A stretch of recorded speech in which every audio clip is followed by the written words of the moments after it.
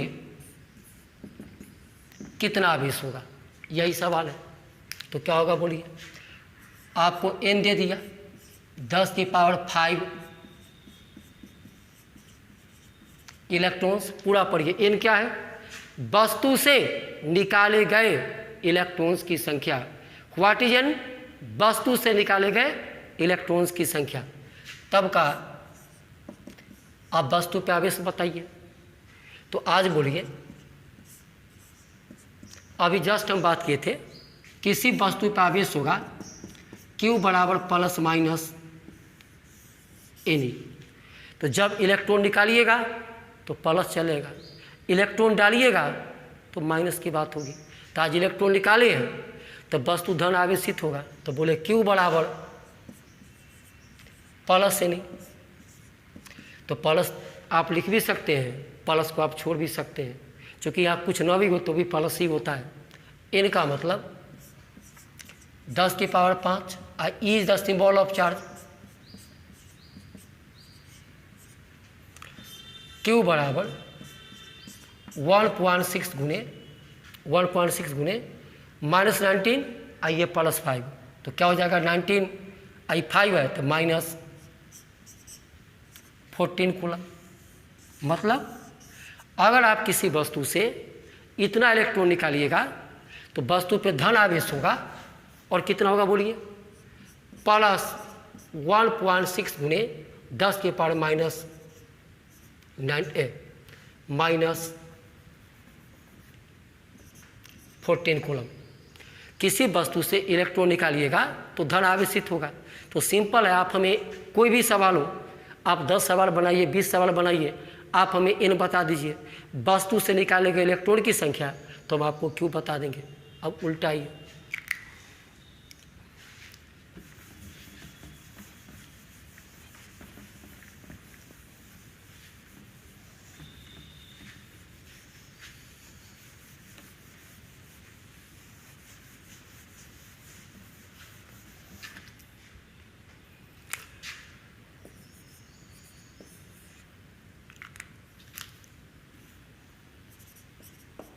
यदि किसी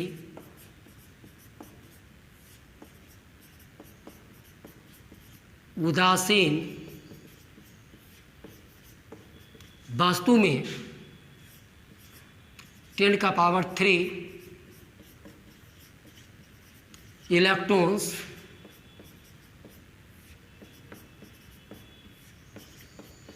डाला गया हो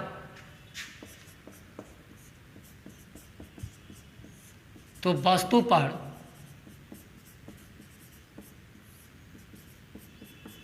आवेश ज्ञात करें। आज n क्या होगा? तो क्या है? डाला गया है। फिर देखिए, यह आपका उदासीन वस्तु है, आप इसमें बाहर से इलेक्ट्रॉन ला के डाल दिए। कितना? तो n बराबर 10⁻³ और 1000 इलेक्ट्रॉन डाल दिए। वस्तु क्या हो जाएगा बोलिए? ऋण आवेशित। आपको इस पे आवेश बताना है। तो n को क्या पढ़ेंगे बोलो? आज पढ़ेंगे n क्या है? तो वस्तु में डाले गए इलेक्ट्रॉन की संख्या, वस्तु में डाले गए इलेक्ट्रॉन की संख्या। आपको क्यों पूछ रहा है? आज क्या लिखाएगा? तो इलेक्ट्रॉन डाले तो ऋण आवेश होगा, तो माइनस से नहीं। n का मान 10⁻³ E का मान 1.6 गुने 10⁻⁻19 कूलम। Q बराबर -1.6 गुने 10⁻⁻16 कूलम। मतलब जब इलेक्ट्रॉन निकालिएगा तो धन आवेशित होगा, इलेक्ट्रॉन डालिएगा ऋण आवेशित होगा। तो आप ये 2 क्वेश्चन से क्या सीखे? आप हमें सिर्फ ये बता दो किसी वस्तु से निकाले गए इलेक्ट्रॉन की संख्या या किसी वस्तु में डाले गए इलेक्ट्रॉन की संख्या, तो वस्तु पे क्या निकालेंगे? आवेश। अब आइए, तो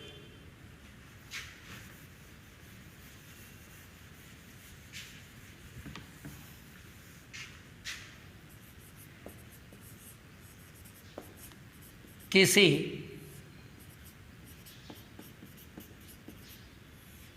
उदासीन वस्तु को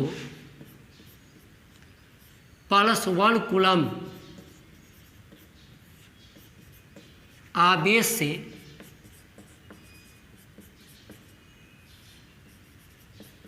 आवेशित करने के लिए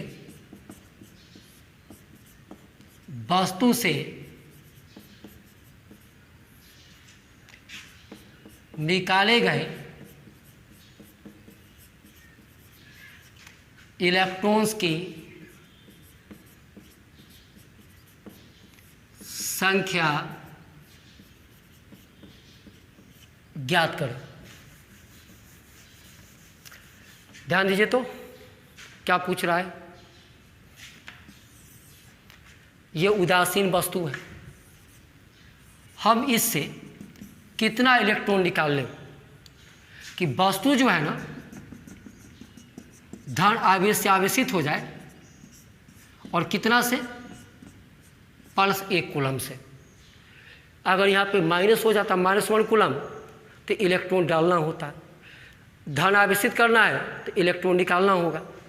तो किसी उदासीन वस्तु को, किसी, ये जो क्या था, ये है आपका उदासीन वस्तु, किसी उदासीन वस्तु को 1 कूलम आवेश से आवेशित करने के लिए वस्तु से निकाले गए इलेक्ट्रॉन्स की संख्या ज्ञात करें। तो क्या दिक्कत है, आपको क्यू आज दे दिया +1 कूलम, आपको पूछ रहा है आज n मतलब वस्तु से निकाले गए इलेक्ट्रॉन की संख्या। तो बोलिए आप पढ़े Q बराबर प्लस n, आपको n निकालना है, n बराबर Q/E, Q का मान डालिए 1 कूलम, E का मान 1.6 × 10⁻⁻19 कूलम। ये पॉइंट ऊपर ले चलिए, 10/16 × इसको ऊपर लाइए, आई कूलम कूलम क्या होगा, कट जाएगा।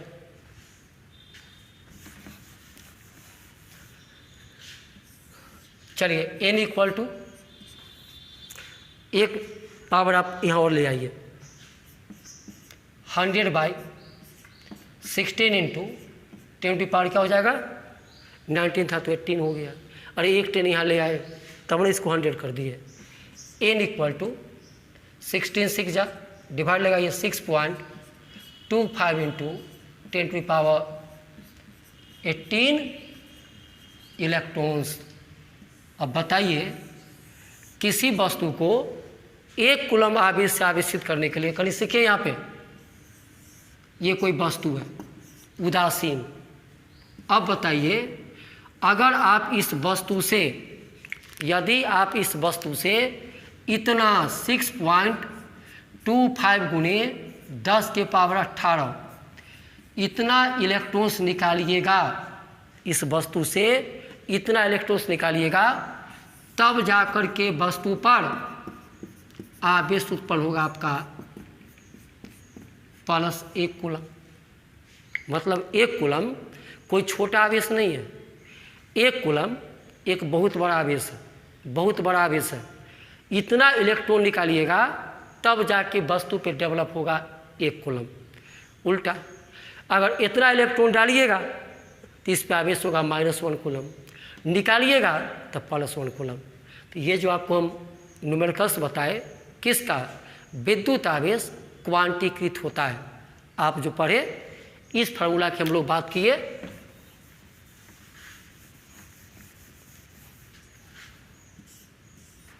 Q बराबर ±NE, एकदम इसको याद रखिएगा। यही आपका पॉइंट क्या था, विद्युत आवेश क्वांटीकृत होता है। और बार बार बोल रहे हैं, जहाँ n आपका होगा पूर्ण संख्या, सो ऑन, और E जो होगा 1.6 इंटू 10⁻⁻19 कूलम।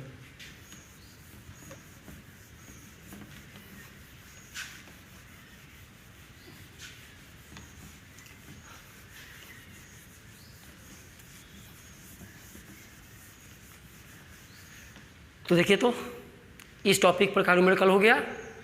और इलेक्ट्रॉन निकालेंगे तो प्लस बोलिएगा, डालेंगे माइनस बोलिएगा।